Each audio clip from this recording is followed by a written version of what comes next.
Welcome, everyone, and thank you for joining us for today's session on resources for completing the free application for federal student aid, more commonly known as the FAFSA. The FAFSA is for any student, regardless of income, who wants to be considered for federal, state, and school financial aid programs. This includes grants, scholarships, work study funds, and loans.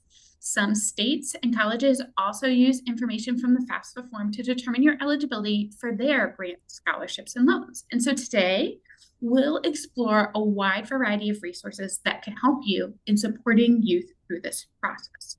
But first, we're going to begin with a short disclaimer. This resource was developed in 2024 by the Nita M. Lowy 21st Century Community Learning Center's 21st CCLC National Technical Assistance Center, NTAC, funded under a grant from the U.S. Department of Education Department and administered by Synergy Enterprises Incorporated under Cooperative Agreement Number 287E230009 with the Department's Office of Elementary and Secondary Education. Opinions expressed herein do not necessarily reflect the position or policy of the Department, nor does mention of trade names, commercial products, or organizations imply endorsement by the Department or the federal government. This resource is in the public domain and is available at 21stcclcntac.org. Authorization to reproduce it in whole or in part is granted. The purpose of the 21st CCLC NTAC is to support everyone who plays a role in the implementation of 21st CCLC programs so that you can engage and empower students and their families. And we do this by providing a variety of resources as well as professional learning opportunities that build the capacity of stakeholders. And so we strive to help build access and equitable access to resources and support academic focus areas such as career pathways for students. And so because of this, we're going to talk about the FAFSA today, and we're going to provide a variety of resources, all of which you can access the links for in the document that I am sharing in the chat now. And so welcome. My name is Hillary Jones. I am one of the senior TA liaisons with the 21st CCLC NTAC, and I'm pleased to be here with you today to share a little bit about resources around the FAFSA and ways that you can support the youth and the families that you are engaging with. And I'm going to pass it over to Shanika to introduce herself. Good afternoon, everyone, or good day. My name is Shanika Peck. I'm also one of the senior TA liaisons.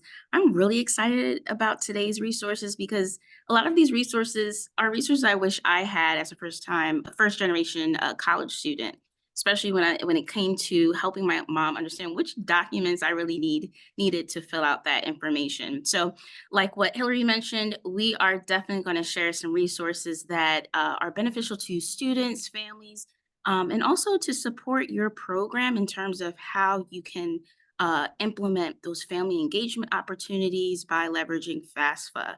Now, before we get started, let us know who is in the room with us today. On your screen, you'll see a couple of areas. We want to know which of these you relate to. So take a look at the top of your screen where you see view options, click on an annotation tool, and let us know which applies to you. Right? This will help us kind of focus on the most important resources and kind of frame our conversation for today. So again, your annotation tools at the top. I already see some people using it. So some people can relate to completing their own FAFSA in the past, right? That's definitely where I fit in. Some of you want to learn more about FAFSA, right? Maybe it's the process or the timeline. Are there any changes? Are there any things that we need to be mindful of? Awesome. So some of you have a program serving high school students, right? That's going to be really important, especially if you're thinking about how you can support the engagement of your older youth. This is actually a great opportunity to do so. My program offers FAFSA support for students and families. That's great. While we are sharing these resources, and again, you can download the list of resources that we will share from the chat that Hillary just shared. Feel free to share your insights and your input if you are already implementing something similar in your program. Your program provides financial literacy activities. Yes, we'll touch on that because that is so important, especially in terms of just planning for the future, even if it's just not college, right? So that's an important piece as well. My program provides college and career activities. Yes, all of these areas fit in to what we are going to share today. So thank you all for checking those boxes. It looks like we have a little bit of everything here. So that's great. And let's just get to it, right? So let's go ahead and start with a little bit about what the FAFSA is and why it's important. So we'll go ahead and watch this short video.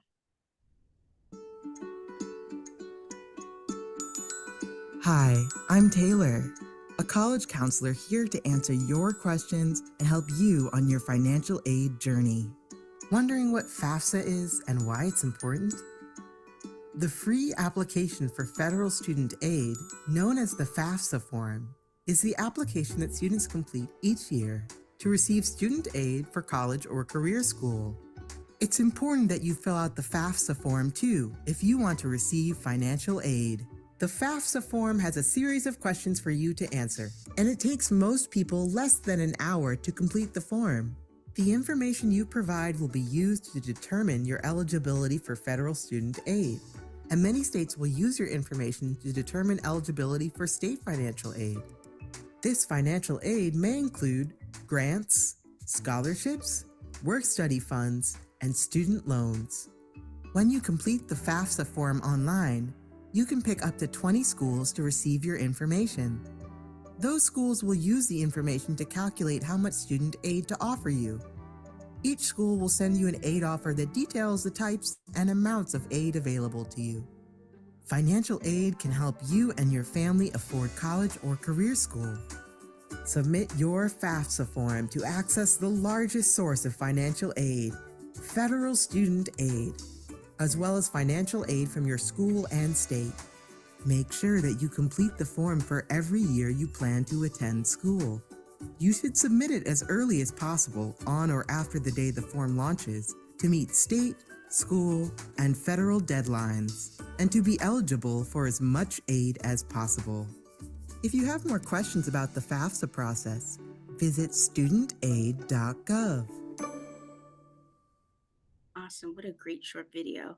So the 2024-25 FAFSA application cycle has brought obviously some substantial changes to the student financial aid application process, a new application form, new eligibility criteria, new terminology, new requirements for parents and other contributors, and a shorter timeline for applicants to submit the FAFSA. So as a result, the U.S. Department of Education believes that students and families need additional support, advice, and encouragement to complete the FAFSA form and enroll in college. So the goal of the FAFSA student support strategy is to increase the number of students who complete a 2024-25 FAFSA and enroll in college, particularly first-time students. And of course, we all can be a part of accomplishing that goal. But as of May 29th, 2024, less students completed the FAFSA than the previous year. So what we'll do is dive into some resources for students and families, educators, and organizations, right? So starting with students and families, the Better FAFSA Toolkit provides students and families with a simple checklist on completing the FAFSA. Right, so it's not too late to submit the FAFSA, even if youth are in state. They may have missed their state's deadline. Definitely check out this checklist for students. Now, in addition to this checklist, students are also responsible for some of this, but they will need some support from their contributors, right? So we're thinking about their families. So another quick resource is from the studentaid.gov, and this includes the pro tips for 2024-25 FAFSA form. Now, this provides a list of documents that families will need as they fill out the form. Now, this also contains some terms and definitions that students may need to understand just in plain English, right? There's a lot of reading, a lot of things that they must fill out. So this is a great touch point for them. Now, for students and families that get stuck completing the FAFSA, there are a series of how-to videos, similar to the video that we just saw. Now, these videos were developed by the Federal Student Aid Team, and they can watch the entire playlist or just select the ones that they need in that moment. So that is a great touch point for students and their families as well. So how should students and families get started, right?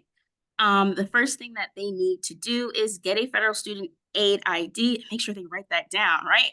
When they register for an FSA ID, they may need to wait up to 3 days before they can use it to sign their FAFSA form electronically. And they should also use the FSA ID to start the form. So each student and their parent will need their own separate federal student aid IDs. And again, this is really important for students and families to write it down so that they don't lose track of it. But they should not share their FSA IDs with each other because doing so could cause problems or delays with financial aid. So with that being said, our next resource is for all 10 common FAFSA mistakes to avoid. Check out that resource. It's it's a straightforward resource you can share with families to, again, just provide them some guidance, right? Now, also many higher education institutions are offering workshops for students and families on completing the FAFSA, particularly given the challenges that families have faced in completing the form in order to start school in fall 2024. So if you are supporting students who have already been accepted to school, have them reach out to see if there is any current support available and attend it. Now, another resource that we have is more targeted towards educators.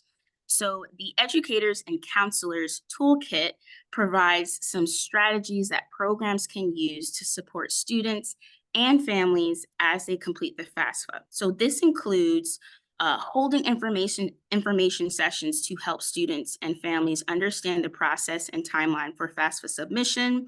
It also includes support students as they create a studentaid.gov account, train staff or volunteers on how to fill out the FAFSA so students can get one-on-one help, develop a roadmap of resources, and then, of course, sign up to receive updates on webinars and other information. Right now, again, a lot of these resources can help you kind of customize your family engagement activities that you're planning for your program, especially if you are serving the older youth population. Now, you may also consider posting information for students around your program. So these flyers are available from the Department of Education, and it's available in both English and Spanish. Now, you may also consider sending information home. Now, again, in both English and Spanish, it's explaining why students should complete the FAFSA and how you can help. So this flyer also addresses the issue that for many, the FAFSA is past due, right? So while the priority deadline has passed, there is still time for students to get funding for college. Now, another great resource is the Financial Aid Bootcamp. Now, this is a great tool that you can use to learn more about how to support students and families in the application process. And it's also designed to support college access professionals, right? Particularly regarding changes that were made to the FAFSA during the 2024-25 year. Now, you're probably wondering what changed about the 2024-25 FAFSA, right? So what we're going to do is check out this video that asks and answers that question.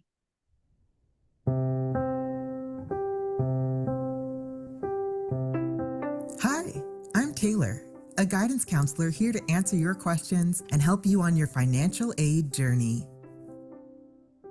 Wondering what's changed for the 2024-25 FAFSA form?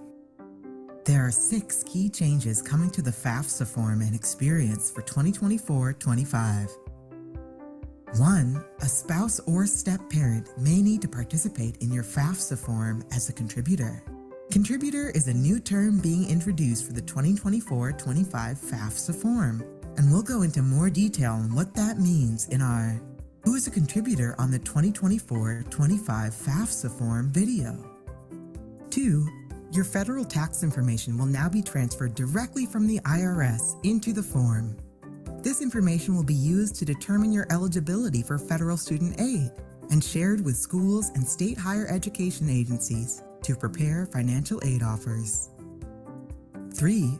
For this transfer to happen, you and your contributors must provide consent and approval on the FAFSA form. This is a new requirement, and if consent and approval aren't provided, you will not be eligible for federal student aid. Even if one of your contributors doesn't have a social security number, didn't file taxes, or filed taxes outside of the US, consent and approval are still required. 4. You and your contributors will each need to have your own studentaid.gov account username and password to access and complete the online FAFSA form. Contributors who don't have a social security number can still create a studentaid.gov account to fill out their sections on the FAFSA form. But remember, you must be a US citizen or eligible non-citizen to be eligible for federal student aid. 5. Once your FAFSA form has been started, you will now be able to view the status, including contributor progress, in your studentaid.gov account. Finally, when you complete the online FAFSA form, your information can now be sent to more schools, with the option to select up to 20 colleges, career schools, or trade schools. If you have more questions about the FAFSA process, visit studentaid.gov.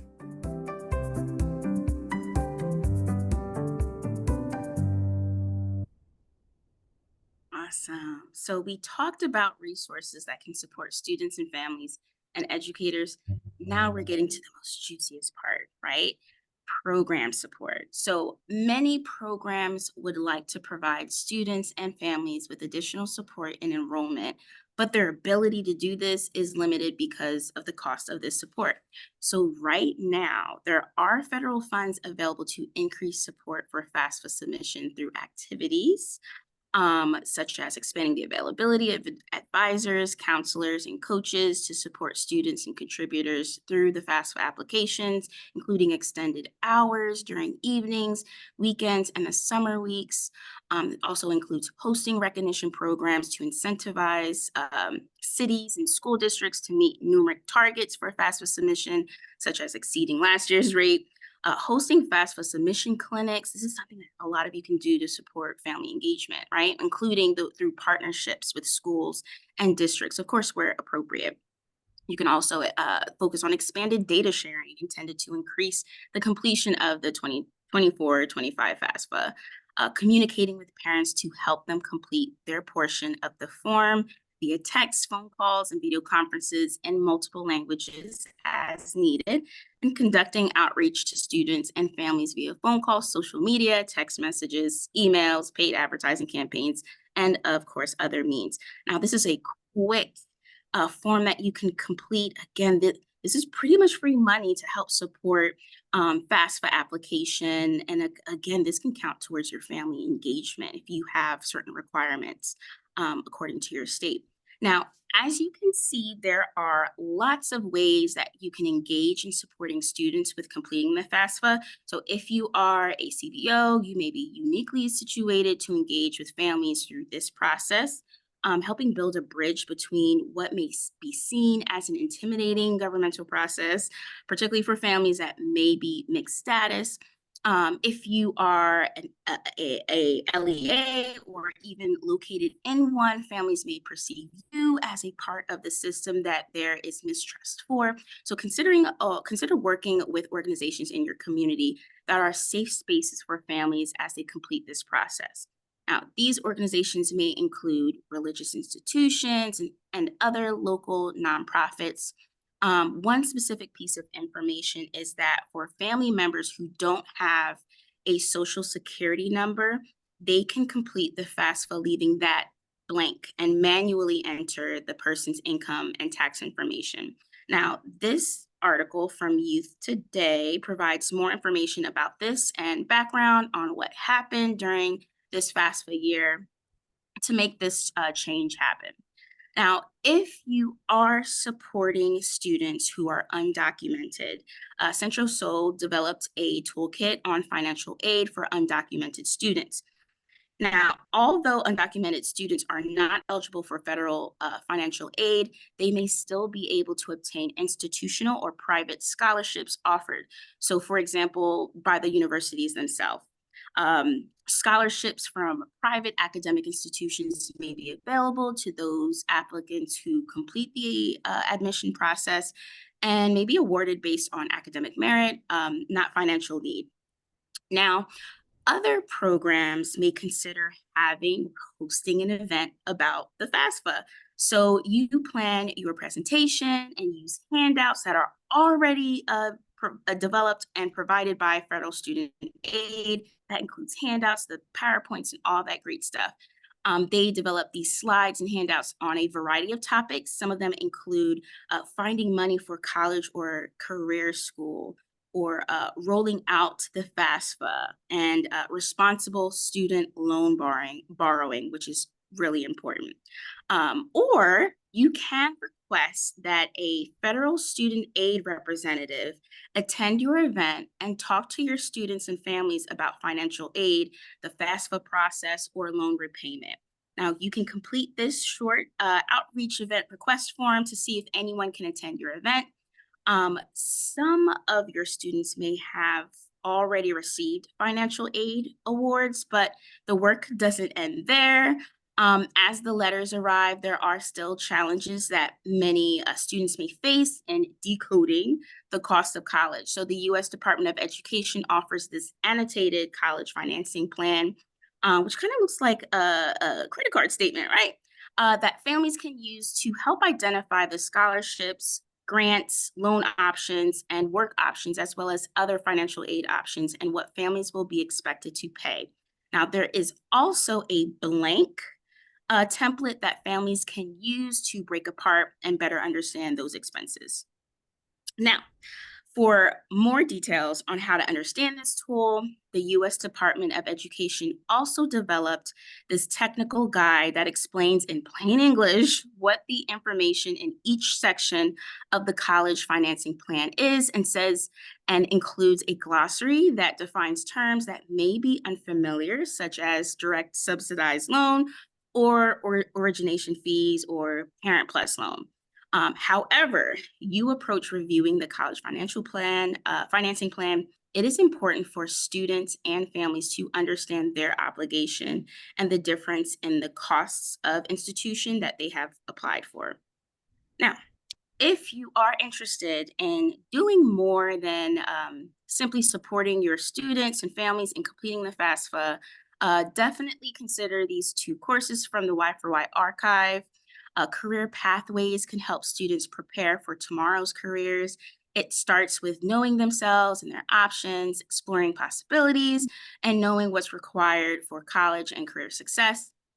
For our Career Pathways for Students course, you can learn ways to develop student skills and understanding as they prepare and plan to make their dreams a reality. So through this course, you'll be able to describe key strategies for planning and designing a college and career readiness approach for your 21st CCLC program. You'll also be able to share ways to design and facilitate age-appropriate career awareness, exploration, and preparation activities. You'll also be able to identify people and resources to help implement your approach, and of course, implement a continuous improvement process. You can also find in our archives, building financial literacy, super important.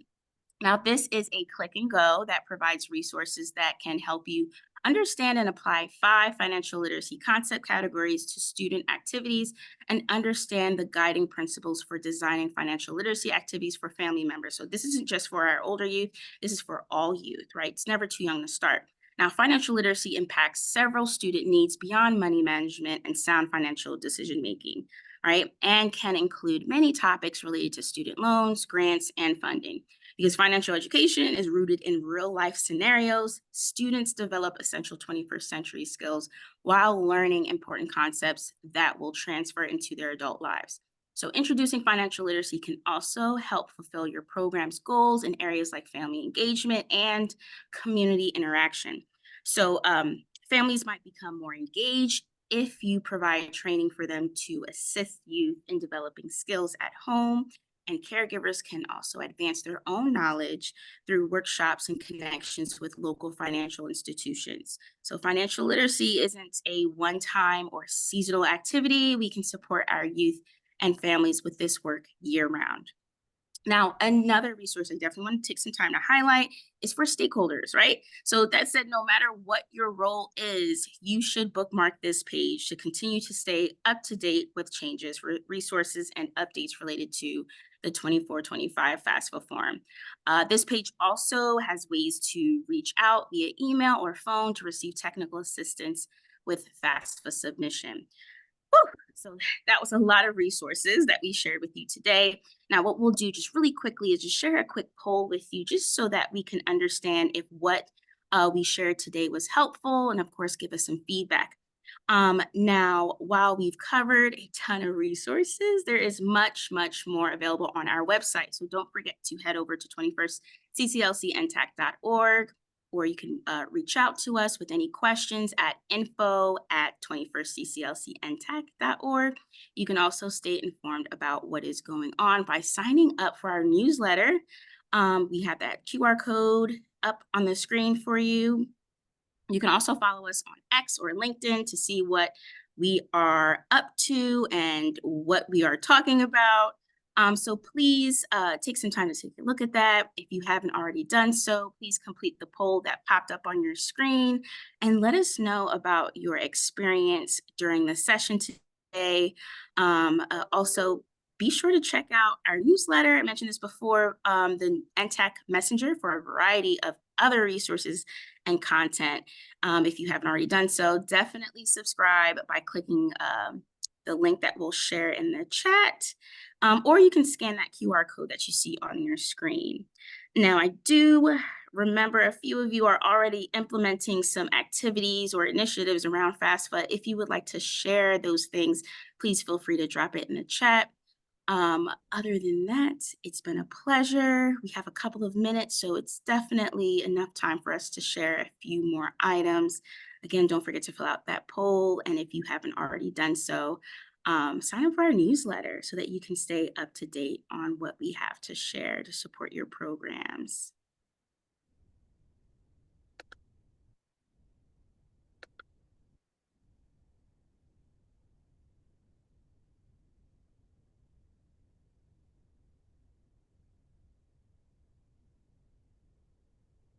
You know, Shanika, I think it would be great to hear from anybody who is implementing FAFSA supports within their programs and what they're doing. But, and so I would ditto Shanika's like, ask, please share in the chat.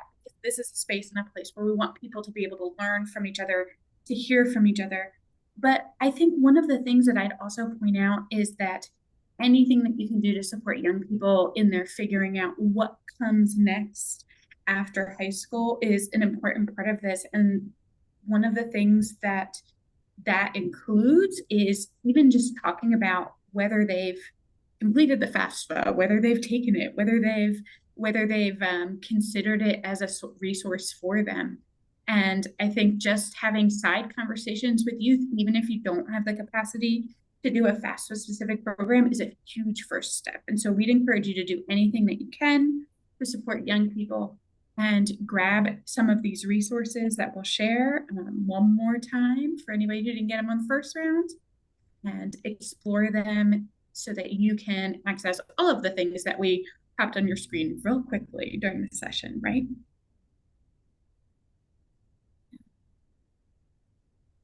Awesome. And again, we have 1 minute left. So feel free to share. I know we have a number of our NTAC members, so if you'd like to share something as well, please feel free to do so.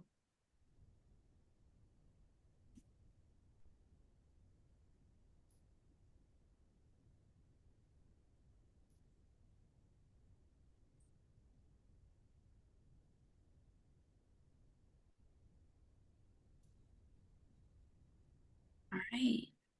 With our last couple of minutes remaining, I just want to say thank you all for joining us, and we appreciate your engagement. Until next time for our next huddle, have a successful week, everyone.